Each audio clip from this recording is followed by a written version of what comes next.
দর্শক, আপনারা দেখছেন ইস্পাহানি মির্জাপুর চা মুক্তবাগ। আজ আপনাদের সাথে আছে আমি মানসুর আল মতিন। আমরা আজকে কথা বলতে চাই নির্বাচন নিয়ে যে নানান ধরনের আলোচনা চলছে, বিশেষত পিআরের দাবি জানিয়ে আসছে জামাতে ইসলামী। সেসব আসলে কতটুকু গুরুত্বপূর্ণ তাদের জন্য, সেই দাবি আদায় না হলে নির্বাচনে যাবেন কি যাবেন না, এখান থেকে আলোচনা শুরু করতে চাই। এবং বিভিন্ন পর্যায়ে আসলে নির্বাচন নিয়ে যে শঙ্কাগুলোর কথা বলা হচ্ছে সে নিয়েও আমরা কথা বলতে চাই। তিনজন সম্মানিত অতিথি রয়েছেন আমাদের সাথে। আছেন জনাব আবু সাইদ খান, তিনি সম্পাদক আমাদের সময়। আছেন ডক্টর মোহাম্মদ রেজাউল করিম, তিনি কেন্দ্রীয় কর্মপরিষদের সদস্য ও সেক্রেটারি, বাংলাদেশ জামাতে ইসলামী মহানগর উত্তর। এবং আছেন ডক্টর জাহিদুর রহমান, তিনি শিক্ষক ও রাজনৈতিক বিশ্লেষক। আপনাদের তিনজনকেই স্বাগত আমাদের এই অনুষ্ঠানে। শুরুতেই ডক্টর করিম, আপনার কাছে আসতে চাই। পিআর এর যে আলাপটা জাতীয় ঐক্যমত্য কমিশনে চলছিল আনুপাতিক হারে ভোটের, সেটা ছিল মূলত উচ্চকক্ষকে কেন্দ্র করে, এবং সেখানে সে নিয়ে আলোচনা একটা পর্যায়ে পর্যন্ত আটকে আছে, যেখানে বিএনপি আসলে যে মোট ভোটের অনুপাত সেটার বদলে আসন সংখ্যার অনুপাতে পিআর চাইছে উচ্চকক্ষে। কিন্তু এর বাইরে বিভিন্ন সময় আপনারা বলছেন যে নিম্নকক্ষেও পিআরের প্রয়োজন। এটা আসলে এই নির্বাচনের জন্য কি আপনাদের খুব গুরুত্বপূর্ণ একটা দাবি, নাকি এটা আসলে রাজনীতিতে যে নানান ধরনের আলাপ আলোচনা চলে, নানান ধরনের হিসেব নিকেশ চলে, তার একটা অংশ? বিসমিল্লাহির রহমানির রহিম। ধন্যবাদ সম্মানিত দর্শক শ্রোতা মণ্ডলী এবং আমার সম্মানিত সহ আলোচকবৃন্দ। যেটি আপনি বলেছেন, আসলে প্রথম হচ্ছে যে বাংলাদেশে যে কোনো আলোচনা যখন শুরু হয়, বিশেষ করে আমি এর আগের কথাই বলবো যে কেয়ারটেকার সরকার, তখনও কিন্তু এই প্রস্তাবনা বাংলাদেশ জামাত ইসলামী দিয়েছিল, তফিকুল্লাহ মাসুম। তখনও এটা নিয়েও কিন্তু অনেক ডিবেট ছিল। এখন বাংলাদেশে এটি একটি পপুলার ইস্যু, এটি আমাদের সংবিধানের অন্তর্ভুক্ত একটি অন্যতম গুরুত্বপূর্ণ অধ্যায়। সুতরাং পিআর পদ্ধতিও এটিকে পৃথিবীতে অথবা বাংলাদেশে আমরা নতুন করে নিয়ে আসিনি, পৃথিবীতে এটা আছে অনেকগুলো দেশে, প্রায় শতাধিক রাষ্ট্রে, 133টা রাষ্ট্রে সেমি এবং পিআর পদ্ধতি আছে। আমরা মনে করছি যে বাংলাদেশে যেই আমাদের যে জুলাই অভ্যুত্থানের মধ্য দিয়ে যে বাংলাদেশ আমরা পেয়েছি, এটিতে আমাদের বিগত দিনের যদি আপনি বলেন যে সবচেয়ে বড় জনগণের ক্ষতির জায়গা কোনটা হয়েছে, তাহলে আমরা বলবো যে আমরা ভোটের অধিকার, আমাদের ডেমোক্রেটিক রাইট যেটি ছিল সেটিকে থেকে আমরা বঞ্চিত হয়েছি। সুতরাং আমরা মনে করি একটি অবাধ, সুষ্ঠু, নিরপেক্ষ নির্বাচনের কোনো বিকল্প নেই। সেই জন্যে আমাদের কালো টাকার প্রভাব মুক্ত করা, পেশি শক্তির যে প্রভাব, সেগুলোকে মুক্ত করবার জন্যে এখানে আমরা মনে করছি যে এই পদ্ধতিটা অত্যন্ত গুরুত্বপূর্ণ। এবং এর মধ্য দিয়ে বাংলাদেশের যে অন্যান্য ছোট রাজনৈতিক দলগুলো, অর্থাৎ তাদের যে প্রতিনিধিত্বের জায়গা, সেটাও তৈরি হবে বলে আমরা মনে করি। আমরা এই দাবিটি আজকে উত্থাপন করার পরে, এটি কিন্তু আজকে শুধু এখানে উত্থাপিত হয়নি, এটা অনেক বছর আগে কিন্তু এখানে আলোচিত হয়েছে এবং একাডেমিক ডিসকাশনও কিন্তু এটার উপরে আছে। সেই জায়গা থেকে এই পদ্ধতিটার ব্যাপারে ইতিমধ্যেই আপনারা লক্ষ্য করেছেন যে বিএনপি ব্যতীত বাংলাদেশের যতগুলো রাজনৈতিক দল আছে, অধিকাংশই কিন্তু তাদের এই ব্যাপারে তাদের একটা বক্তব্য তারা দিয়েছেন অনেকেই। এবং আমরা মনে করি যে এটা খুব অল্প সময়ের মধ্যেই যেটিকে বলা হচ্ছে বাংলাদেশ এটির জন্য প্রস্তুত না, বাংলাদেশের মানুষ এটিকে বুঝে না, অথবা এই সময়ে এটি কি সম্ভব কিনা, আমরা মনে করি যে না, এটি না হয়ে বরং এটি হতে পারে। এখন এখানে উচ্চকক্ষের পিআরের আলোচনা হয়েছে, যেটা বিএনপি সেটার ব্যাপারে কথা বলেছে। আমরা মনে করি যে নিম্নকক্ষেও এটি করা সম্ভব। এখানে একটা কথা বলা হচ্ছে যে বাংলাদেশের মানুষ তো আসলে তার এলাকায় যিনি প্রার্থী দাঁড়াচ্ছেন তাকে ভোট দিয়ে অভ্যস্ত। এই ব্যাপারে আপনাদের বিকল্প প্রস্তাব তাহলে কি? যখন আপনারা যদি নিম্নকক্ষে আনুপাতিক হারে নির্বাচনের কথা বলেন, সেক্ষেত্রে স্থানীয় বা আসন ভিত্তিক প্রার্থীর গুরুত্ব আসলে কতটুকু থাকবে, সেটা কিভাবে হবে? এই ক্ষেত্রে আসলে ইস্যুটা তো আমরা উত্থাপন করেছি, কিন্তু আমরা এটাও মনে করি না যে যে কোনো ইস্যুকে একবারে খুব নিট অ্যান্ড ক্লিন কেউ এটাকে রিসিভ করে ফেলবে। এটাকে নিয়ে তো ডিসকাশন হবে, নো ডাউট। সেটিকে যখন ডিসকাশনে আপনি নিয়ে আসবেন, তখন কিন্তু এটার পজিটিভ, নেগেটিভ অথবা আরও কী করা যায়, কারণ এখানে পৃথিবীর অনেক জায়গায় পিআর পদ্ধতি সবার কিন্তু একরকম না। এখানে যে পিআর পদ্ধতি আমরা যেটা বলেছি, সেটি হচ্ছে যে রাজনৈতিক দলগুলো কিন্তু তো তার প্রার্থীর প্রস্তাবনা দেবে, অর্থাৎ দলকে ভোট দেবে, কিন্তু তার প্রতিনিধিত্বের হারে সে যতজন পাবে সে সংখ্যাধিক্যের জায়গাটি কিন্তু প্রকাশ করা হবে। অর্থাৎ সেই তার যদি 1, 2, 3 এভাবে করে যে দেয়, তাহলে সে যেই আনুপাতিক হারে পাবে সেই সংখ্যার ভিত্তিতে হবে। সুতরাং সেই মানুষগুলোকে তো মানুষ দেখবে। কিন্তু সেটা তো আর এলাকা ভিত্তিক হচ্ছে না, তাহলে জি, এলাকা ভিত্তিক কি হচ্ছে সেটা? না, সেটি তো আসন তো তার একটি জায়গায় গিয়ে তাকে অবস্থান নিতে হবে, অর্থাৎ দলীয়ভাবে তাকে ভোট দেয়া হবে, কিন্তু তার প্রতিনিধিত্বের জায়গায় তো সেখানে সংসদে গিয়ে হবে। হ্যাঁ, কিন্তু সেক্ষেত্রে তো একটা নির্দিষ্ট এলাকা, ধরুন ঢাকার কোনো একটা এলাকার যিনি ভোটার, তিনি তো আর জানবেন না যে আসলে তিনি যদি জামাতকে ভোট দেন তাহলে কে তার হয়ে সংসদে যাবেন, সেটার কি কোনো সুযোগ থাকছে? না, সেই সুযোগটা তো যেমন মনে করেন আপনি যে এলাকার মানুষগুলোকে এখানে প্রতিনিধিত্বের জায়গায় আপনি দিচ্ছেন, সেটা তো দলগুলো যদি আপনি সাংখ্যাদিকের জায়গাটাকে আপনি পেশ করেন, তাহলে তো এটা ভেরি ক্লিয়ার যে একটি দল যদি তার এতগুলো আসন পায়, তাহলে সেই মানুষটি কোথায় গার, অবশ্যই সেটা তো সেই জায়গারই হবে। এখানে আরেকটা প্রশ্ন আসছে, যেহেতু দলকে ভোট দিচ্ছেন এবং ব্যক্তিকে ভোট দেওয়ার প্রশ্ন আসছে না, সেক্ষেত্রে যে ভালো প্রার্থী বাছাই করা, যে আসলে আমি যে মানুষটাকে ভোট দিচ্ছি তিনি সৎ কিনা, তিনি যোগ্য কিনা, সেই বিবেচনাটা আর থাকছে না, সেটার বিকল্প যেমন মনে করেন বাংলাদেশ জামাত ইসলামী যদি তার এই প্রস্তাবনা দেয়, তাহলে তার 1 নম্বর তো ডক্টর শফিকুর রহমান থাকবেন। বিএনপি যদি দেয়, বেগম খালেদা জি 1 নম্বরে থাকবেন। সুতরাং সেই মানুষগুলো তো প্রকাশিত মানুষ, অর্থাৎ মোটেও এরকম না যে আন্ডারগ্রাউন্ড জায়গা থেকে এসে তাকে কেউই চেনে না, সেই জায়গা থেকে তার প্রতিনিধিত্বের জায়গা সে ঢুকে পড়বে, বিষয়টা কিন্তু মোটেও তো এরকম না।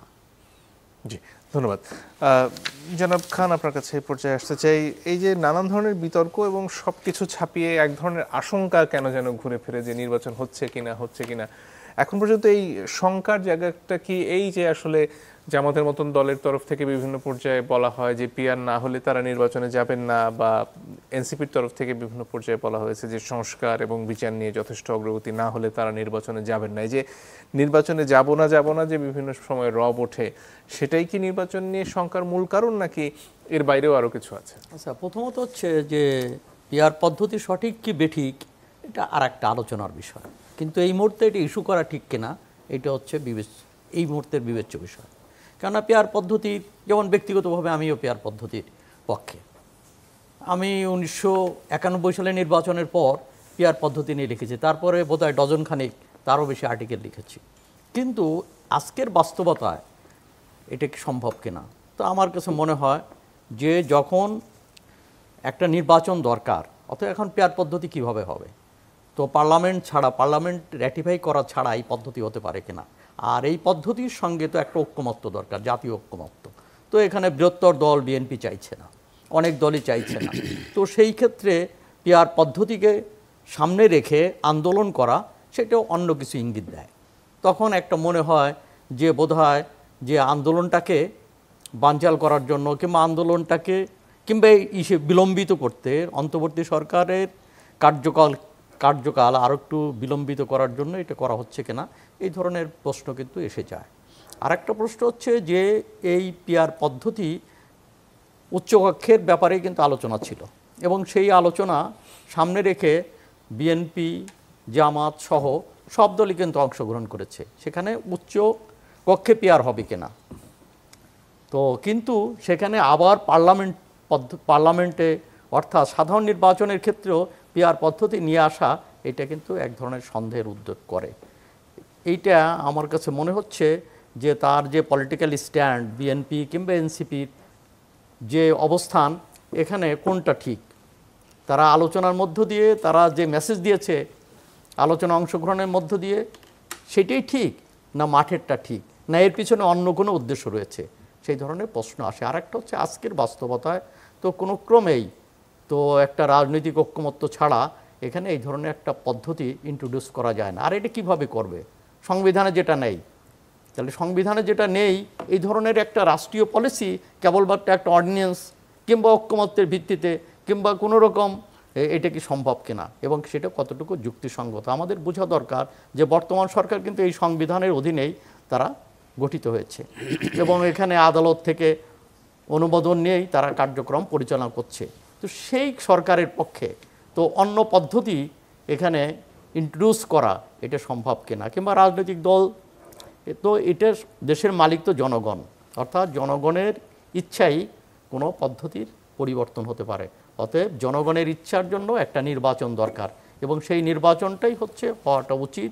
এবং সেই ব্যাপারে অবস্থা দৃষ্টি মনে হয়েছিল যখন আলোচনায় সব দল শরিক হয়েছিল, তখন মনে হচ্ছিল যে নির্বাচনের দিকেই ঝুঁকছে। এখনও তখন সরকারের পক্ষ থেকে কিন্তু নির্বাচন নিয়ে এক ধরনের দোদুল্যমানতা ছিল। তখন এটা জুলাইতে হবে, জুনে হবে না ফেব্রুয়ারিতে হবে না ডিসেম্বরে হবে, এই ধরনের দোদুল্যমানতা ছিল। এখন সরকারের পক্ষ থেকে কোনো দোদুল্যমানতা নেই, কিন্তু বরং আমরা দেখছি যে দু একটি রাজনৈতিক দলের পক্ষ থেকে এনসিপি, জামাত, তারা এই বক্তব্যকে হাজির করছে। তা আমার কাছে এটা মনে হয় যে এটা তাদের রাজনৈতিক দাবি নাও হতে পারে, এটা একটা চাপের বিষয় হতে পারে, যে এইটা সরাসরিভাবে যে তারা এটা চাইছে, এটা মিন করছে, এটা নাও হতে পারে। কেননা অনেক সময় তো আমরা দেখি যে রাজনীতিতে তো একটা মেঠো বক্তৃতা কিংবা একটা চাপের ব্যাপার থাকে, এটা এই ধরনের কোনো প্রস্তাব হতে পারে বলে আমার মনে হয়। এখানে একটা আলোচনার বিষয় হচ্ছে এনসিপির তরফ থেকে যেটা বারবার বলা হচ্ছে যে সংস্কার এবং বিচারের ক্ষেত্রে যথেষ্ট অগ্রগতি না হলে সেক্ষেত্রে নির্বাচন হলে পুরনো ব্যবস্থাটা আসলে ফিরে আসবে। তাদের এই দাবিগুলোকে আপনার কতটুকু? আচ্ছা, যথেষ্ট মানে কি? যথেষ্টর মাপকাঠিটা কি? কোন কোন বিচার করলে যথেষ্ট হবে এবং কোন কোন সংস্কার করলে, যেমন সংবিধান সম্পর্কিত সংস্কারগুলো, যেটাকে মৌলিক সংস্কার যদি আমরা মনে করি যেটা সংবিধান, সেটা আগে কিভাবে করবে, সেখানে একটা সনদ হতে পারে, অঙ্গীকারনামা হতে পারে যে আমরা ক্ষমতায় গেলে এই দাবি, সংবিধানের এই পরিবর্তন আনব। তার আগে এটা কি করে সম্ভব? হ্যাঁ, এখন প্রশ্ন হচ্ছে যে সবচেয়ে একটা মজার ব্যাপার হলো যে তার আগে একটাই পথ আছে বোধহয়, সেটা হচ্ছে অর্ডিন্যান্স। কিন্তু অর্ডিন্যান্স দিয়ে এই ধরনের, রাষ্ট্রপতির অর্ডিন্যান্স দিয়ে এই ধরনের মৌলিক জায়গা এটা করাটা কতটুকু সঙ্গত, এটা তো কতটুকু নীতিসিদ্ধ, সেই প্রশ্নে এসে যায়। আর একটা হচ্ছে যে রাষ্ট্রপতিকে আবার মানছে না, কেন তার ছবি সরিয়ে ফেলছে, রাষ্ট্রপতিকে মানে হাওয়া করে দেওয়ার জন্য বহুত রকম চেষ্টা হচ্ছে। তো রাষ্ট্রপতিকেই মানছে না, তাহলে অর্ডিন্যান্সটা কে জারি করবেন? তো এইটা একটাই হতে পারে যে শহীদ মিনারে গিয়ে একটা ঘোষণা দিয়ে এই ধরনের কাজ হতে পারে। সেটা কি জনগণ সমর্থন দিবে এই মুহূর্তে? ধন্যবাদ।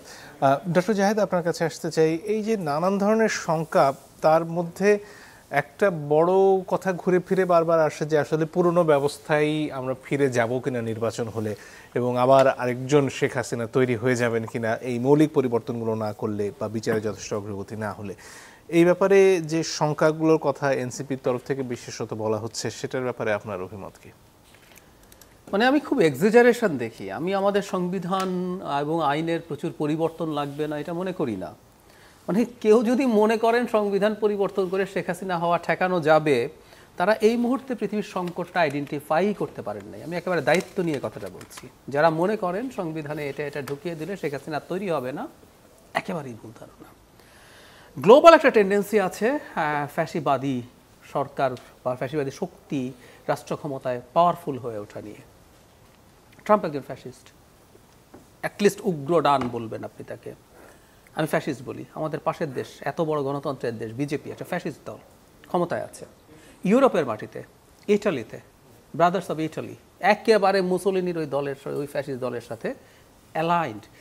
ইটালিতে এখন মুসোলিনির মৃত্যুবার্ষিকী পালন করা হয়, সেখানে গিয়ে সেই ফ্যাসিস্ট যে স্যালিউট, যেটা একসময় নিষিদ্ধ ছিল, সেটা দেওয়া যায়। সারা ইউরোপের মাটিতে, স্ক্যান্ডিনেভিয়ান কান্ট্রি, সবচেয়ে উদার গণতন্ত্রের যে দেশগুলো, সেগুলোতে মাথাচাড়া দিচ্ছে। জার্মানিতে এএফডি সেকেন্ড দল হয়েছে, 20% ভোট পেয়েছে। নেদারল্যান্ডসে ইটস এ হিউজ লিস্ট। হাঙ্গেরিতে তো বহুদিন থেকে অথরিটারিয়ান সরকার, পোল্যান্ডে। সো এখন আমার প্রশ্নটা হচ্ছে এই, ওই দেশগুলোতে কেউ যদি খোঁজে যারা এর বিরুদ্ধে আছে, যারা এটা ঠেকাতে চায়, তারা নতুন করে সব সংবিধান লিখতে হবে, তবে এই আলাপ কি আছে? আমি খুঁজে দেখেছি। The answer is no. যেহেতু মাথাচাড়া দিচ্ছে, তাহলে সহজ পথ কি? সবাই আবার সংবিধান সংশোধন করে এদের আসার পথ বন্ধ করে দাও। ট্রাম্প যেন আসতে আর না পারে, সে তো সুপ্রিম কোর্টের রায় মানছে না। ট্রাম্প সুপ্রিম কোর্টের রায় মানছে না। আমেরিকাতে আলাপ হচ্ছে একজন প্রেসিডেন্ট যদি সুপ্রিম কোর্টের রায় না মানে কি করার আছে? তো তাই যদি হয়ে থাকে, আমেরিকায় কি আলাপ কেউ দেখছেন যে আমেরিকার সংবিধান সংশোধন করা লাগবে? ইউরোপের মাটিতে একজন জর্জিয়া মেলানিকে ঠেকানোর জন্য নতুন করে সংবিধান, ভবিষ্যতে যাতে আর কেউ এভাবে নির্বাচিত হতে না পারে। সো এই আলাপগুলো খুবই খুবই প্রিমিটিভ ধরনের কথাবার্তা। আমি আবারও বলছি, আমাদের এই পরিবর্তনগুলো লাগবে না তা বলছি না, কিন্তু এটা করে আমরা ঠেকাতে পারবো। এগুলো আইদার কেউ বোঝেন না, আর কেউ যদি বুঝেও বলেন, যেটা সাইদ ভাই বলছেন এটা আসলেই সঠিক, তাহলে কি কিছু করার আছে ঠেকানোর জন্য? জনগণকে ভিজিল্যান্ট হতে হবে, আর কোনো উপায় নেই, সত্যিই কোনো উপায় নেই। আপনি ওটা করতে পারেন, আর কোনো সত্যি আর কোনো উপায় আসলে নেই। একটা বিখ্যাত বই আছে হাউ ডেমোক্রেসিস ডাই, ওই বইটাতে দেখানো হয়েছে যে লেভিটসকি এবং জি ব্লাটের লেখা, খুবই বিখ্যাত বই, 18 সালে বেরিয়েছে বইটা। ওখানে দেখানো হয়েছে আমেরিকার ফেডারেল পার্টটা ছাড়া আমেরিকার আর আর্জেন্টিনার কনস্টিটিউশন হুবহু একই, কিন্তু আর্জেন্টিনাতে if I am not wrong 6 বার মিলিটারি শাসন আসছে তার জন্মের পর থেকে, আমেরিকাতে আসে নাই। তো কি হলো তাহলে, এতে কি বোঝা গেল? তার মানেটা হচ্ছে মানুষের, মানে প্রথম কথা হচ্ছে নেতৃত্বের গণতন্ত্র চর্চা করার চেষ্টা। ভারতের মতো এত দীর্ঘদিন গণতন্ত্র চেষ্টা করা একটা দেশও এখন কিন্তু ডেমোক্রেসির যে ব্যাকস্লাইডিং বলে হচ্ছে, তো একই কনস্টিটিউশনের অধীনে। কিন্তু রেজিস্ট্যান্স জনগণের দিক থেকে আসলে হতে হবে। জনগণের দিক থেকে যদি রেজিস্ট্যান্স, আমি এটা একটা উদাহরণ দিতে পারি, সেটা হচ্ছে ইসরায়েলকে আমরা মানে প্যালেস্টাইনের জন্য একটা ব্রুটাল বর্বর দেশ, কিন্তু ইসরায়েলের অভ্যন্তরীণ গণতন্ত্র কিন্তু চমৎকার। ইসরায়েলে বিচার বিভাগের নিয়োগ নেতানিয়াহু, এই যে নেতানিয়াহু গাজা অ্যাটাক শুরু করলো, তার আগে আমরা অনেকেই খেয়াল করি নাই যে ও বিপদে পড়ে গিয়েছিল, কারণ সে ওখানকার জুডিশিয়ারি কিন্তু খুবই ফ্রি, এবং ওখানে জুডিশিয়ারির নিয়োগ হচ্ছে একটা কলেজিয়াম সিস্টেম দিয়ে, যেখানে জুডিশিয়ারির এক্সট্রা মিলে এটা করে, একটা লিস্ট থেকে সরকার চুজ করতে পারে। এটা ভারতেও আছে। মজার ব্যাপার, মোদিও কিন্তু এটাকে ম্যানিপুলেট করার চেষ্টা করছে। যখন নেতানিয়াহু এটা করতে গিয়েছিল, ওখানকার জনগণ কিন্তু রাস্তায় নেমেছিল, লাখ লাখ মানুষ, ওদের এত মানুষ নেই, তারপর লাখ লাখ মানুষ, যে কেউ সার্চ করলে দেখবেন ওটার বিরুদ্ধে প্রটেস্ট করতে নেমে গেছে। তো এই দিনের শেষে আসলে জনগণকেই সবচেয়ে ভিজিল্যান্ট, সেটা জেনুইনলি একেবারে কথ্য ভাষার যে মাঠ, অনলাইন মাঠ, সব জায়গায় যদি প্রচুর সরব থাকে, সেটাই দিনের শেষে আসলে এটাকে এফেক্টিভ করে। আমি বারবার বলছি, আবারও যোগ করি, এর মানে এই না যে সংবিধান সংশোধন করতে হবে না, কিন্তু যারা বলছেন এটার মাধ্যমে এটা পারবেন, এটার করলেই সব হয়ে যাবে, এগুলো রেটরিক, কারণ এটাকে তারা রাজনৈতিক ইস্যুতে পরিণত করে। সেটা যদি ধরে নিয়ে যাচ্ছে দেশের মানুষ সতর্ক থাকবেন, তাহলে তো নিশ্চয়ই কিছু কিছু কাঠামোগত পরিবর্তনের প্রয়োজন। সেগুলো আসলে এই বাকি যে সময়টা সামনে আছে, কি কি করা যেতে পারে? সংবিধান সংশোধনের ব্যাপারগুলো, যেমন ধরুন এই আলাপটা আসলো, ধরুন পিয়ারের কথা বলা হচ্ছে, পিয়ার তো আমাদের সংবিধানে নাই। আমি মনে করি পিয়ার কিন্তু সংবিধানে না থাকলেও লোয়ার হাউসে হয়ে যেতে পারে, যে আমরা একটা নির্বাচন করে ফেললাম, আমরা এরপর এটাকে র্যাটিফাই করবো, আমাদের পরে এটার সুযোগ আছে, আমাদের দেশেরই এই প্র্যাকটিসের জায়গা আছে, আমরা করেছিও 11th, 5th, 7th, এগুলো আমরা পরবর্তীতে গিয়ে করেছি। তো অবশ্য আমি ঘোর পিয়ারের বিরুদ্ধে, আমি এই আলোচনায় ঢুকছি না, কারণ হলো এই আলোচনা আমার কাছে to some extent for the time being resolved. একটা শুধু তথ্য দেই, এইটুকু একটু যেহেতু সময় আসলো, আপনি অনেকগুলো প্রশ্ন রেজাউল ভাইকে করেছেন, কিন্তু সবচেয়ে বড় প্রশ্ন আসলে সাস্টেনেবিলিটি অফ দ্য গভর্নমেন্ট।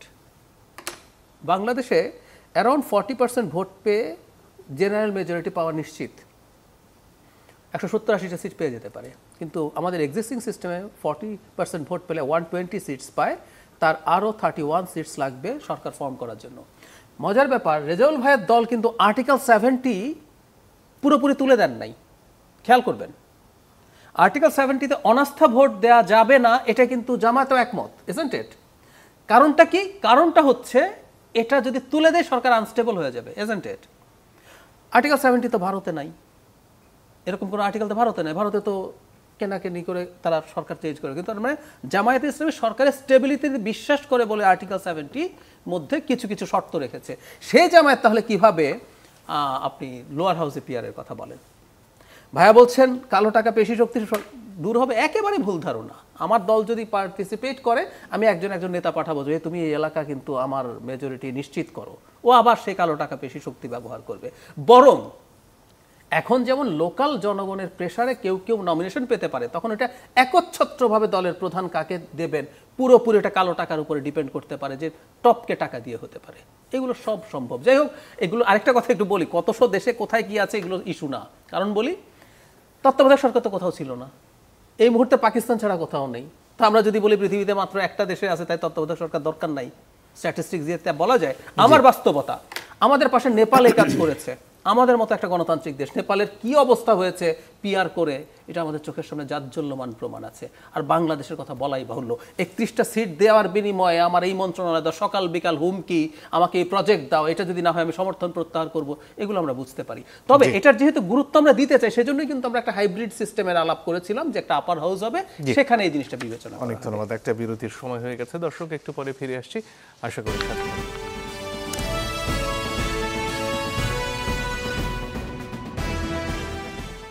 দর্শক, আপনারা দেখছেন ইস্পাহানি মির্জাপুর চা মুক্তবাক। ফিরে আসবো ডক্টর রেজাউল করিম আপনার কাছে।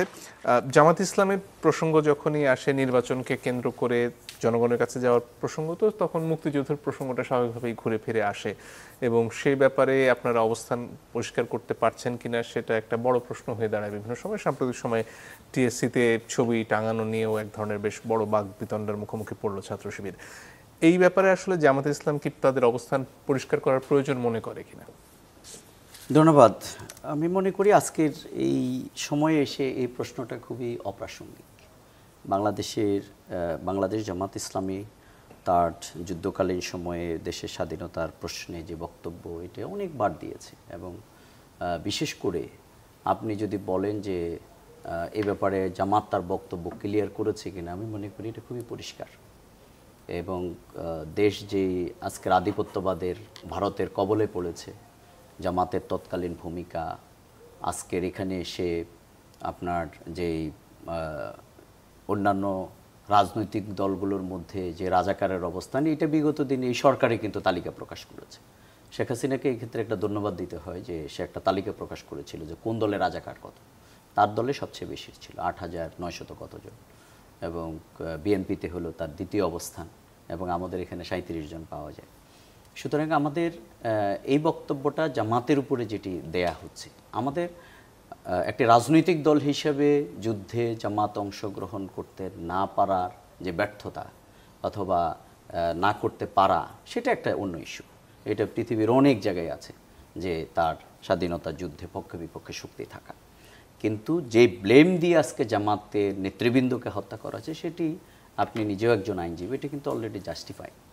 আমাদের এটিএম আজহারুল ইসলামের মুক্তির মধ্য দিয়ে বাংলাদেশের সুপ্রিম কোর্ট, ব্রিটেনের আদালত সেটি কিন্তু রায় দিয়েছে যে genocide of justice, miscarriage of justice, সেগুলো বলে তারা তাদের বক্তব্য দিয়েছে। আমরা অচিরেই জাতির সামনে সেই রায়টিও আমরা পাবো। এখানে একটা পাল্টা যুক্তি তুলে ধরা হয়েছে, সেটা হচ্ছে যদি বিচার প্রক্রিয়া ত্রুটিযুক্ত হয়, ধরুন শেখ হাসিনার বিচারটা যদি কোনো কারণে ত্রুটিপূর্ণ প্রমাণিত হয় ভবিষ্যতে, তাহলে কি এটা প্রমাণ হবে যে শেখ হাসিনা কোনো ভুল করেননি? সেই একই যুক্তি আসলে জামাতের নেতাদের ক্ষেত্রে প্রযোজ্য কিনা?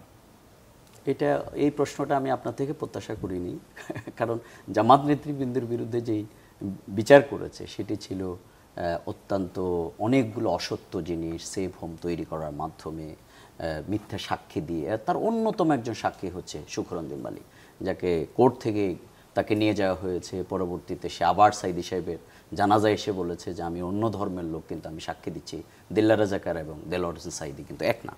সুতরাং এটি আর 24-এর আন্দোলনে যেই খুন খারাপি, গুম, হত্যাকাণ্ড, এখানে যে হাজার হাজার মানুষের জীবন, সেটাকে এটার সাথে তুলনা করা আমি মনে করি এই শহীদের প্রতি এক ধরনের অবজ্ঞা হবে আমাদের। সেটা তো কোনোভাবেই সম্ভব না। বরং শেখ হাসিনা যা করেছে, এখানে গুম করেছে, খুন করেছে, দুর্নীতি করেছে, এগুলো সব দিবালোকের মতো সত্য। সেই জায়গায় এটার সাথে না মিলিয়ে বরং সেই বিচার কার্যক্রম অত্যন্ত দৃশ্যমান, এবং আজকে তো কোর্ট সেটা ট্রায়ালটাও গোটা পৃথিবীতে প্রকাশ করছে।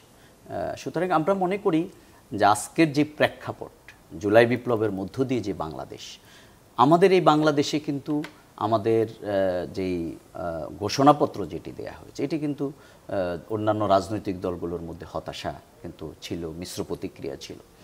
দেখুন, বিএনপি কিন্তু বাংলাদেশের একটা বড় রাজনৈতিক দল, কিন্তু তারা শুধু ইলেকশনের প্রশ্নে হচ্ছে হ্যাঁ, আর সকল বিষয়ে অধিকাংশ ব্যাপারে হলো না। এবং এই যে জুলাই সনদ বলেন, জুলাই ঘোষণাপত্র, সব জায়গায় কিন্তু তাদের বিপরীত বক্তব্য ছিল।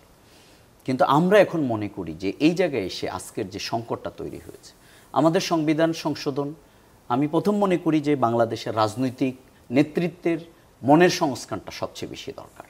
কারণ তার সংশোধন যদি না হয়, তার ইন্টারনাল ডেমোক্রেসি যদি তার দলে না থাকে, তার মধ্যে যদি রাজনীতির চর্চা যদি না থাকে, তার আদর্শের মোটিভেশন না থাকে, মোরাল মোটিভেশন না থাকে, ইথিক্যাল মোটিভেশন না থাকে, তাহলে আলটিমেটলি শুধুমাত্র বহিষ্কার করে, শুধুমাত্র আইন প্রয়োগ করে কোনো জাতিকে পরিশুদ্ধ, কোনো মানুষকে পরিশুদ্ধ করা যায় না। এটা একটা নাম্বার ওয়ান। কিন্তু আবার এটাও সত্য যে আইন না থাকলেও আপনি কোন মাধ্যমে সেটিকে জাস্টিফাই করবেন, বিচার করবেন, কোর্টে নিয়ে যাবেন, সেই জায়গা থেকে আমাদের যে সংবিধান, আমি বলবো যে আজকের যেই সংবিধানের কথা বলা হচ্ছে, ডক্টর ইউনূস কোন সংবিধানের অংশ না, তার নাম রাখতে হবে আজকের জুলাই বিপ্লবের আইনি ভিত্তি দেওয়ার মাধ্যমে। আজকের যে বিপ্লবের উপরে বাংলাদেশ দাঁড়িয়ে আছে, আজকের যে এখানে খুন খারাপি, হত্যা, রাহাজানি, দুর্নীতি যা হয়েছে, এই যে আমাদের তরুণ প্রজন্মের যেই আন্দোলনের মাধ্যমে যে বিস্ফোরণটা হয়েছে, সেই জায়গায় আপনাকে অবশ্যই এই বিপ্লবীদের নাম কি, এই বিপ্লবের নাম কি,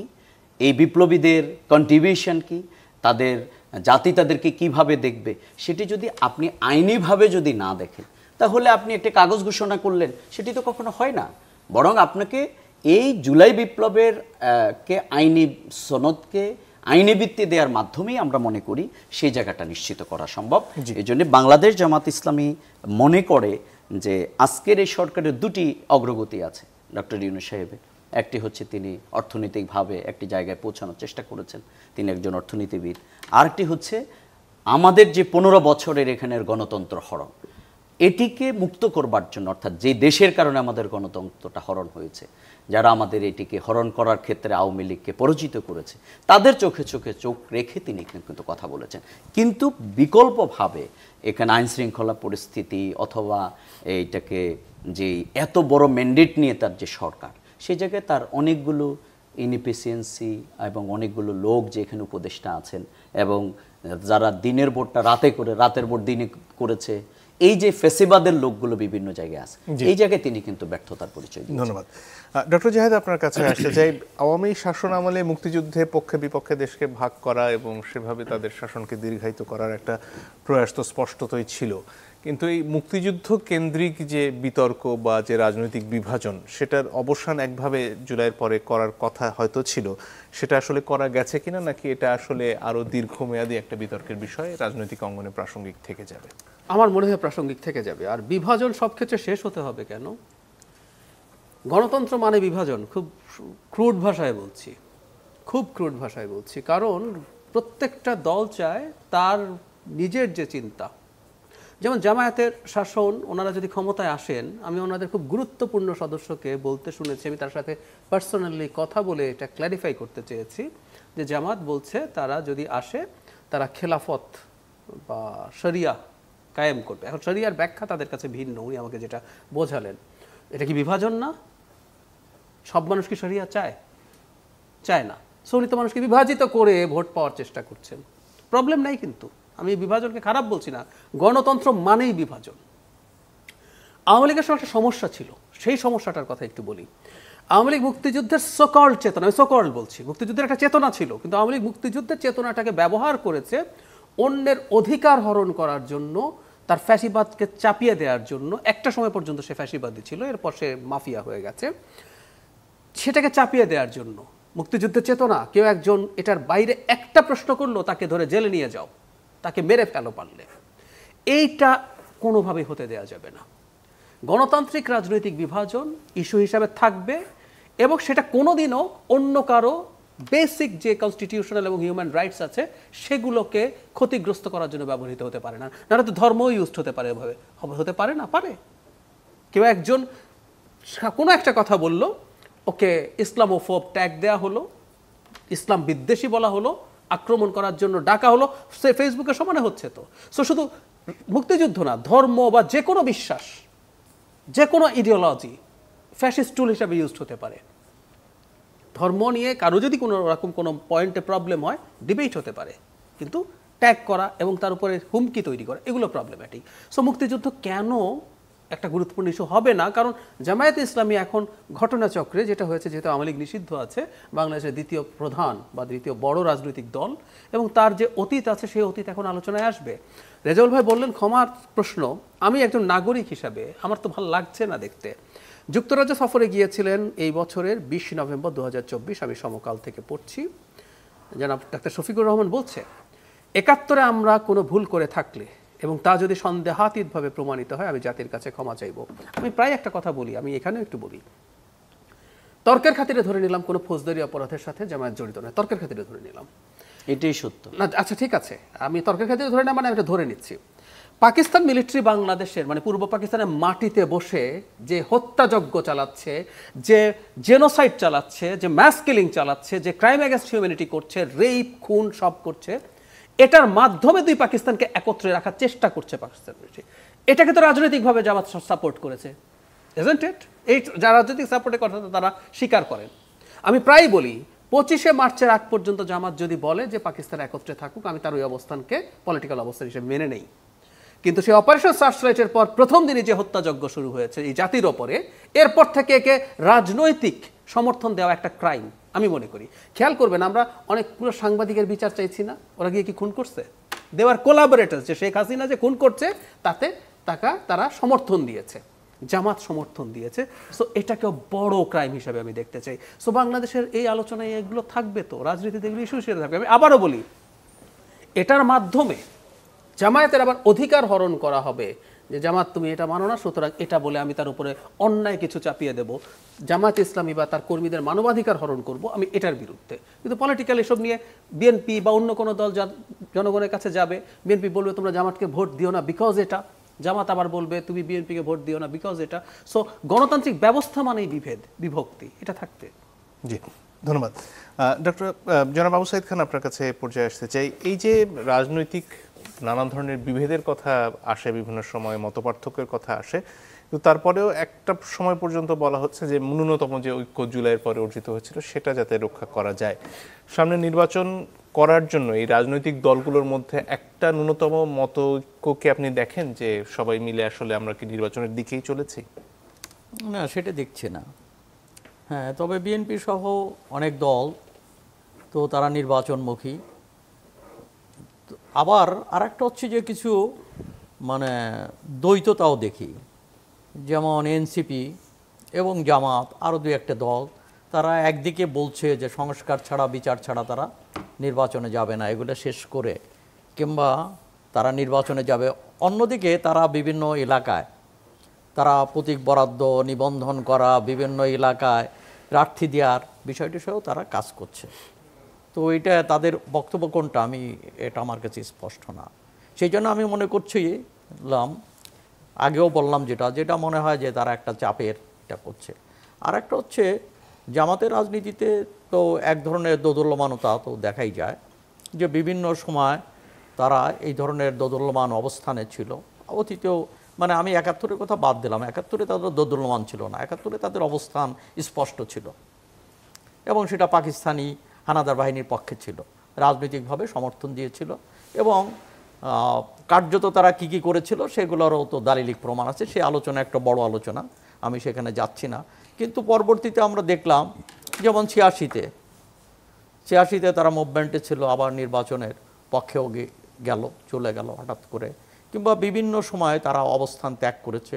এবং আওয়ামী লীগ এবং বিএনপি দুই বড় দলের সঙ্গে তারা কখনো আওয়ামী লীগের দিকে ঝুঁকেছে, কখনো বা বিএনপির দিকে ঝুঁকেছে এবং তাদের নির্দিষ্ট রাজনীতিটা তারা স্পষ্ট করেন। এর একটা কারণ আছে ৭১-এর দুর্বলতা, এটা হতে পারে যে ৭১-এ তারা যে কাঠগড়ায় দাঁড়িয়েছে জনগণের কাছে, যেটাকে ঢাকবার জন্য তারা কখনো আওয়ামী লীগের হাত ধরেছে, কখনো বিএনপির হাত ধরেছে। তো নির্বাচনের প্রশ্নেও তারা এই ধরনের দোদুল্যমানতার পরিচয় দিয়েছে, এটা একটা হতে পারে।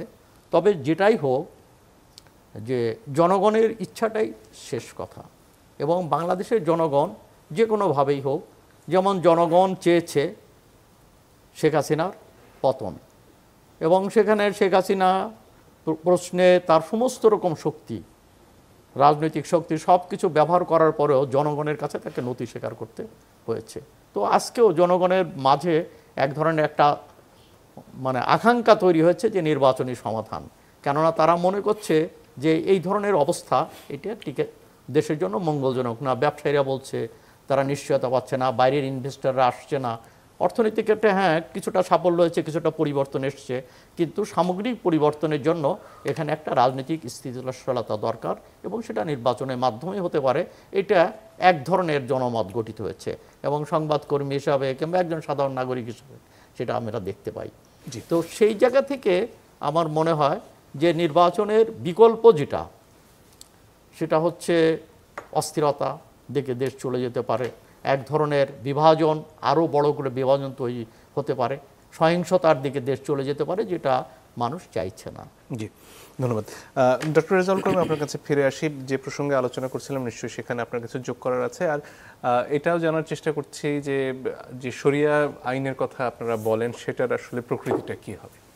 ধন্যবাদ। আমি প্রথমে আমাদের শ্রদ্ধেয় আবু সাইদ যে কথাগুলো বলেছেন, আমি 2-3টা কথা একটু বলতে চাই। প্রথম কথা হচ্ছে যে বাংলাদেশ জামাত ইসলামের দুদুল্যমনতা, বাংলাদেশ জামাত ইসলামের রাজনীতিতে অবস্থান স্পষ্ট না হওয়া, উনি যে কথাগুলো বলছেন এগুলো বাম সংগঠনের আলোচনা।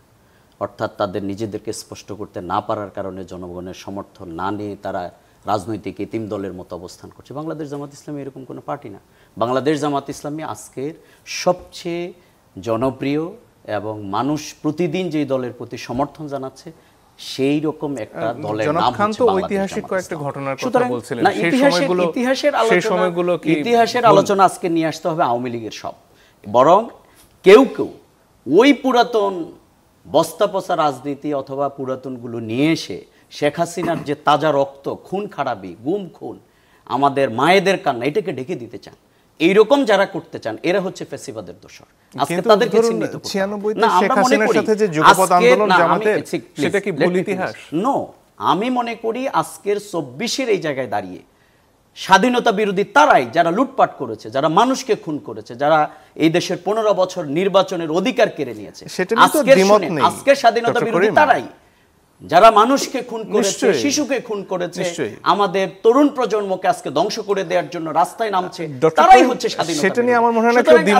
স্বাধীনতার পুরাতন সেই ইতিহাস নিয়ে এসে যারা বাংলাদেশের দুইজন জামাতের নেতৃবৃন্দ মন্ত্রণালয় পরিচালনা করেছেন, যেই বাংলাদেশের সবচেয়ে বড় সমস্যা হচ্ছে দুর্নীতি, সেই বাংলাদেশের 2 জন মন্ত্রী 3টি মন্ত্রণালয় পরিচালনা করার পরে 1 টাকা দুর্নীতির অভিযোগ যাদের বিরুদ্ধে নেই, সেই নেতৃত্বকে বিভিন্ন পুরাতন বস্তা পচা ইস্যু দিয়ে আজকে ঢাকতে হবে। এইরকম যারা তারা কিন্তু ডক্টর করিম, এখানে তো মুক্তিযুদ্ধের ইতিহাসের কথা বলা হচ্ছে, সেটাকে আপনি বস্তা পচা ইতিহাস বলছেন? নো, আমি আজকে যেটি বলতে চাই সেটি হচ্ছে যে আজকের বাংলাদেশের সংকট কি 71 সালে জামাত মুক্তিযুদ্ধের বিরোধিতা করেছে এটি, না আজকের বাংলাদেশের সংকট হচ্ছে ফ্যাসিবাদ, না বাংলাদেশের সংকট হচ্ছে খুন খারাপি, না বাংলাদেশের সংকট হচ্ছে পাথর দিয়ে মানুষ মারা, না বাংলাদেশের প্রত্যেকটি দলকে কি ইতিহাসের দায় নিতে হয় না? আওয়ামী লীগকে কি 24-এর দায় নিতে হবে না? বাংলাদেশের সংকট হচ্ছে এখানে আজকের গোটা বাংলাদেশে যে চাঁদাবাজি হচ্ছে, আজকে কোনটা সংকট? সুতরাং এখানে এসে টেলিভিশনের মধ্যে যখন আজকে আমাদের শহীদের মায়েরা কান্নাকাটি করে, আজকে যখন লুটপাট হয়ে যাওয়ার কারণে মানুষ তার অধিকার হারা রাস্তায় বসে আছে, এগুলো নিয়ে তো বিতর্ক নেই ডক্টর করিম। বিতর্ক হচ্ছিল যে জামাতের আগের অবস্থানগুলোর ব্যাপারে, যেটা ডক্টর জাহেদ বলছিলেন জামাত না। একটু আমি আপনাকে প্রশ্নটা করি, তাহলে আপনার শেষ করতে বলতে সুবিধা হবে। একটু আগে জনাব জাহেদ যেটা বলছিলেন যে মুক্তিযুদ্ধের সময়ে পাকিস্তানি হানাদার বাহিনীর পক্ষে যে জামাত রাজনৈতিকভাবে অবস্থান নিয়েছে, তার অনেক বয়ান আছে, সেটা কি? কিন্তু না, সেটা অবশ্যই জামাত তো হাজার হাজার পৃষ্ঠা দিয়ে কিন্তু কোর্টে জাস্টিফাই করেছে। আপনি একজন আইনজীবী, সুতরাং সেগুলো দল হিসেবে, রাজনৈতিক দল হিসেবে আজকে 30 মিনিটের মধ্যে আজকের এই যুদ্ধের এই বিপ্লবের মধ্যে দাঁড়িয়ে আজকের অনেক পুরাতন ইস্যু নিয়ে আজকে অনেক বেশি থাকলে আমাকে আগে বলতেন, আমি সেই ভলিউম নিয়ে আসতাম, আমাকে ঘন্টার পর ঘন্টা সময় দিতেন, আমি তাহলে সেটি বলবো। দল হিসেবে এটা তো খুব বেশি কথার অবকাশ রাখে না। আসলে আপনাদের অবস্থানটা কি সেটা জানার জন্য। আমাদের অবস্থান খুবই পরিষ্কার। কি সেটা? আমি তো সেটা বলেছি যে বাংলাদেশ জামাত ইসলামী দলগতভাবে যে যুদ্ধে জামাত অংশগ্রহণ করতে পারেনি, এটা তার ব্যর্থতা, এটার জন্য সেই সরি বলছে, এটা কিন্তু গণহত্যায় যে রাজনৈতিক সমর্থন, সেটাকে আপনারা কিভাবে দেখেন? কিন্তু বাংলাদেশ পরবর্তী যে আজ পর্যন্ত বাংলাদেশ জামাত ইসলামী কতগুলো অপরাধ করেছে, কতগুলো ধর্ষণ করেছে, কত জায়গায় দুর্নীতি করেছে, কত জায়গায় অসামাজিক কার্যক্রম করেছে, কতজনকে হত্যা করেছে, আপনি সেটি বলুন। কিন্তু সেটি না বলে আপনি অনেক পুরাতন ইতিহাস নিয়ে এসে তাজা রক্তকে ঢেকে দেওয়ার যে প্রচেষ্টাটি কেউ চালাচ্ছে, এটা আমরা মনে করি ফ্যাসিবাদকে নতুন করে নিয়ে আসার। দ্বিতীয় যেটা আপনার কাছে জানতে চাচ্ছিলাম যে শরিয়া কায়েম বলতে আপনারা? হ্যাঁ, শরিয়া কায়েম বলতে, হ্যাঁ, আমরা যেহেতু বাংলাদেশ 90% মুসলমানের দেশ, আপনি হোয়াটএভার ইউ যাই বলে, সুতরাং এই জায়গায় মানুষের যে ফেইথ অ্যান্ড বিলিভ, আমাদের এখানে যে মুসলমানদের যে সেন্টিমেন্ট, সেই জায়গায় আমরা মনে করি আমাদের টার্গেটটাই হচ্ছে মোহাম্মদ রাসূলুল্লাহ সাল্লাল্লাহু আলাইহি সাল্লাম যে রাষ্ট্র ব্যবস্থা কায়েম করেছেন, সেই রাষ্ট্র ব্যবস্থা গোটা পৃথিবীর ইতিহাসে আজকে এটাকে কেউ বিকল্প যে এই জায়গায় তিনি রং করেছেন, এই জায়গায় তিনি মানুষকে কষ্ট দিয়েছেন, না, বরং সেখানে তিনি সকল মানুষের অধিকার সংরক্ষণ করে একটা রাষ্ট্র তৈরি করেছেন। সেক্ষেত্রে তো পবিত্র কোরআন হবে সংবিধান। অবশ্যই সেই কোরআন, বর্তমান সংবিধান কি বাতিলের কথা বলেন আপনারা? না, এই সংবিধান অবশ্যই থাকবে। বাংলাদেশের আজকের যে সংবিধান, এই সংবিধানের আপনার বিরাট একটা অংশ আপনার এই কোরআনের আলোকে তো মানে সাংঘর্ষিক সেক্ষেত্রে না। সর্বোচ্চ আইন কোনটা হবে, কোরআন হবে না সংবিধান হবে? কোরআন থেকেই এই সংবিধান তৈরি হবে, সেগুলো যেগুলো সাংঘর্ষিক, মানে যেমন সর্বোচ্চ আপনি- আইন তখন কোরআন হবে? অবশ্যই অবশ্যই মুসলমানদের বিশ্বাসের জায়গা এবং সেই রাষ্ট্র ব্যবস্থা তিনি যেটি তৈরি করেছেন, খোলাফায়ে রাশেদিনদের যে রাষ্ট্র ব্যবস্থা, সেখানে অন্য ধর্মের লোক ক্ষতিগ্রস্ত হয়নি, সেখানে কোনো নারী অপমানিত হয়নি, সেখানে কোনো মানে তখন অন্য ধর্মের বাংলাদেশের সংবিধান হবে পবিত্র কোরআনের অধীন একটি আইন। জি, বাংলাদেশের সংবিধান পবিত্র কোরআনের অধীন একটি আইন হবে আপনাদের শাসন ব্যবস্থা। আমরা যেই রাষ্ট্র ব্যবস্থার স্বপ্ন দেখি, আমরা যেটি করতে চাই, সেটি একটা ওয়েলফেয়ার স্টেট, কল্যাণকর রাষ্ট্র। সেই রাষ্ট্র ব্যবস্থার সোর্স অফ ইন্সপিরেশন হবে কোরআন এবং সুন্নাহ। জি, সেটাকে ধারণ করি আমরা। ধন্যবাদ। শেষের দিকে ডক্টর জাহেদ যদি আর কিছু যোগ করেন। খুব দ্রুত, মানে আমি আসলে একদিন আমাদের খুব ভালো হবে আমরা যদি জামাত শরিয়াকে কিভাবে ইম্পোজ করতে চান, যে আমাদের এখনকার যে নির্বাচন আছে এটা থাকবে কিনা, আমাদের পেনাল কোডে চুরির জন্য হাত কাটা নেই, ওটা ওনারা, এটা তো কোরআনের মধ্যেই আছে, ওনারা ওটা আনবেন কিনা, সুদ হারাম আছে, সো আমাদের অর্থনৈতিক ব্যবস্থা কেমন হবে, অনেকগুলো গুরুত্বপূর্ণ প্রশ্ন আছে। একদিন আমরা এই আলাপগুলো আমরা, এখনকার মতো নির্বাচন থাকবে অবশ্যই থাকবে। আচ্ছা, যাই হোক, আমরা একদিন এই আলোচনা করলে ভালো হবে। আর 71 নিয়ে রেজাউল ভাই যেটা বললেন, মানে উনি ওই মানে লজিক্যাল ফ্যালাসির দুটো ব্যবহার করলেন, একটা হলো স্ট্র ম্যান ফ্যালাসি, আপনি যে প্রশ্ন করছেন উনি অন্য জায়গায় আলোচনা করছেন, ওই প্রশ্নের জবাব উনি দেবেন না। আর দ্বিতীয় হচ্ছে অ্যাড হমিনাম, ব্যক্তিগত আক্রমণ করছেন, নাম তোলেননি, মানে যখন ওই জিনিস বস্তা পচা, ওই সোকল বস্তা পচা জিনিস তো আমিও আসলে এনেছি এবং আমি ফ্যাসিবাদের দোষর, আমি এটা এভাবেই ইন্টারপ্রিট করছি। আমি এটা করেছি, কারণ হলো আপনি এখন আপ্রকারান্তরে বললেন, যখন যুক্তি থাকে না তখন না মানুষ এভাবে ব্যক্তিগত আক্রমণ করে, ট্যাগ করে। আমি রেজাউল ভাইয়ের কাছে এটা এক্সপেক্ট করি না, অনলাইনে এই যে আজকে এই ভিডিওটার নিচেই বহু মানুষ আমাকে এগুলো বলবে, কিন্তু রেজাউল ভাইয়ের মতো একজন বুঝদার মানুষ, আমরা অনেকবার এইসব একসাথে শো করেছি, উনি এটা ট্যাগ করবেন, এটা আমার কাছে এক্সপেক্টেড না। আমি একটা কথা বলতে চাই, ইতিহাসে না, আপনি ট্যাগ কি করেছেন, এটা আমাকে না করলে অন্যকে করেছেন, আপনি বক্তব্যের জবাব দেন। এই যে ওই যে দোষর, ফ্যাসিবাদের দোষর, ফ্যাসিবাদকে না, ফ্যাসিবাদের দোষর বাংলাদেশে এখনো আছে, ওই একই। আচ্ছা, যাই হোক, যেটা বলছিলাম, আমরা ট্যাগিং এর রাজনীতি থেকে আওয়ামী লীগের রাজনীতি আগে যেমন রাজাকারের দোষর ছিল, এখন আপনি ফ্যাসিবাদের দোষর দিচ্ছেন, আপনি আওয়ামী লীগের কাজ করছেন, আপনি আওয়ামী লীগের কাজ করছেন, এটা হচ্ছে আপনি যুক্তি দেন কিন্তু ট্যাগ করেন না। না, আমি আমার যুক্তি দিচ্ছি, ঠিক না, আপনি ট্যাগ করছেন, আপনি ট্যাগও করছেন। আমি বলছিলাম সেটা ট্যাগের জায়গায় নিয়ে স্বাধীনতার সময় কি হয়েছিল না হয়েছিল, ভারতের তো একটা গণতান্ত্রিক দেশ, ভারতের স্বাধীনতা আমাদেরও আগে হয়েছে, ভারতের এখনো এই স্বাধীনতার সময় কার কি রোল আছে, বল্লভভাই প্যাটেল প্রধান ব্যক্তি না নেহেরু প্রধান ব্যক্তি, আজও ডিবেট হয়। ওরা এগুলো বস্তা পচা টচা বলে না, যারা বস্তা পচা বলে আসলে ডেমোক্রেটিক প্রসেস কিভাবে কাজ করে তাদের এই আন্ডারস্ট্যান্ডিং এর প্রবলেম আছে। জি, জনাব আবু সাইদ খান যদি কিছু যোগ করার থাকে।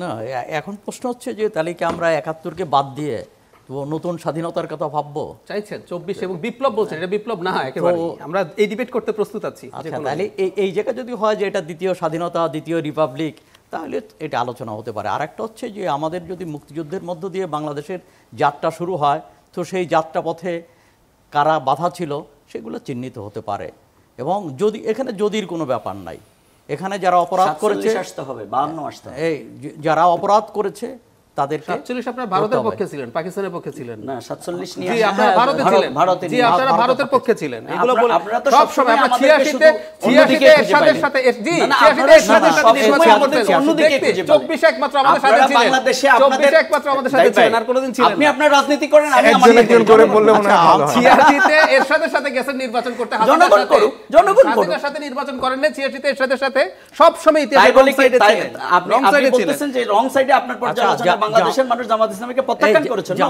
বাংলাদেশের মানুষের জনপ্রিয়তা ভোটের রাজনীতিতে 96 তে 3টা সিট পেয়েছিলেন, তাই বলছে, আপনি আজকে বলে গেলেন তো ভোট হোক তারপরে দেখা যাক, আপনার সাথে আবারো তো ইনশাআল্লাহ ডিবেট হবে। জামাত তো কখনো আর জনগণের ম্যান্ডেট নিয়ে ক্ষমতায় আসে নাই, আসবে, ওয়েট এন্ড সি। আচ্ছা, দেখা যাক আর কি। তো যা হোক, এটা তো আসে নাই। আর একটা হচ্ছে যে হ্যাঁ, আমি ধরে নিলাম যুক্তির খাতিরে জামাত জনগণের ম্যান্ডেট নিয়ে ক্ষমতা আসবে, কিন্তু এর মানে এই না 71-এ তার ভুল সেটা সঠিক হয়ে যাবে, কিংবা জামাতের বিভিন্ন সময় তার যে ভূমিকা, সেই ভূমিকা থেকে জামাত সরে যাবে, এটা হবে না। ইতিহাসের সব জায়গায় বাঁকে বাঁকে যত ঘটনা ঘটে তাকে কৈফিয়ত দিতে হবে, জবাব দিতে হবে, এটা সবাইকে, আওয়ামী লীগকে দিতে হবে। আওয়ামী লীগ 24-এর মানে গত 15 বছরে যে অপকর্ম করেছে, যে দুঃশাসন এবং যে স্বৈরা শাসন চাপিয়ে দিয়েছে, তার জবাব দিয়ে আওয়ামী লীগকে করতে হবে, জামাতকেও তার ভূমিকা, এমনকি সব দলকেই করতে হবে। অতএব কোনো দলই তার জবাবদিহির ঊর্ধ্বে নয়, এখানে কোনো যদির ব্যাপার নয়। যদি অপরাধ করে তাকে যদি দিয়ে না করে বরং নিঃশর্ত ক্ষমা চাওয়াটা উচিত। এবং তাহলেই বাংলাদেশের রাজনীতিতে যে ঠিক আছে, তো সেই মানে ৭১-এর তো জামাত নাই, এখন নতুন প্রজন্ম, তো নতুন প্রজন্মকে রাজনীতি করতে হলে সেই অধিকার তাদের আছে, কিন্তু তাকে নিঃশর্তভাবে ৭১-এর জন্য ক্ষমা চাইতে হবে এবং ৭১ থেকে তাদের সরে এসে তাদের রাজনীতি। আমাদের রাজনৈতিক ভুলের জন্য তো আমরা সেভারাল টাইমস ক্ষমা চেয়েছি, কিন্তু না, ফৌজদারি অপরাধের জন্য না, ফৌজদারি অপরাধ আমরা করিনি। সেটা কোর্টে প্রমাণিত হয়েছে, সেটা আজকের আদালতের মাধ্যমে প্রমাণিত। আমরা ফৌজদারি অপরাধ পলিটিক্যাল করিনি। রেসপন্সিবিলিটি, No, আমাদের